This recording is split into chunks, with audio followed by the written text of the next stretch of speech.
Tom, they are indeed. The border bandits are back, and on a daily basis, police are turning around dozens of people at those border checkpoints. People either coming from other areas but having gone through Sydney, or Sydney locals trying to get back into Queensland. We know right now the mandate is that if anyone is coming from Greater Sydney, they are required to quarantine for that 14-day period. We know Gladys Berejiklian has been extremely critical of the Queensland government for maintaining Greater Sydney as a hotspot, but the Chief Health Officer and Premier alike aren't taking any chances based on that Northern Beaches cluster so many months ago.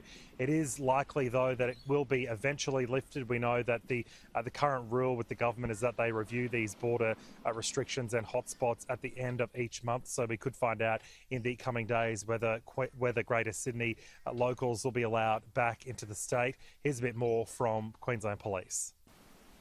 4,694 cars intercepted at our borders and 42 persons turned around.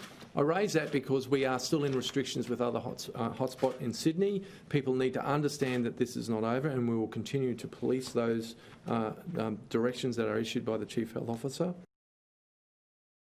Yeah, always interesting that month, to review things at the end of the month, even though it's a 14-day incubation period. Anyway, Queensland is, though, just a few days away from having current restrictions lifted. Brendan?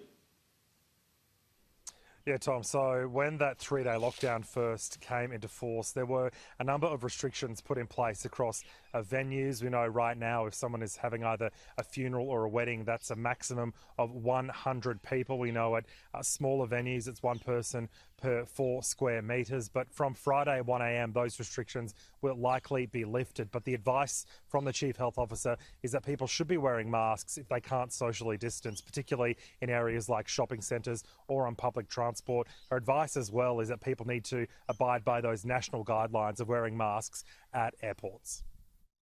I think the response to asking people to wear masks was absolutely fantastic. So I'm not worried in the future that if I were to come out and ask people to wear masks, people would do it. So therefore, I don't think we need an ongoing requirement. The couple of areas that there will be an ongoing requirement: airports, so that was agreed nationally. So once you go into an airport precinct, indoors or outdoors, you will have to wear a mask going forward. So that will continue even when the other restrictions are removed on Friday, and on planes. Now, Tom, some good news for all the groovers out there. From 1 a.m, dancing will officially be back in Greater Brisbane. The advice from the Premier is to get those dancing shoes on. Brendan, thank you.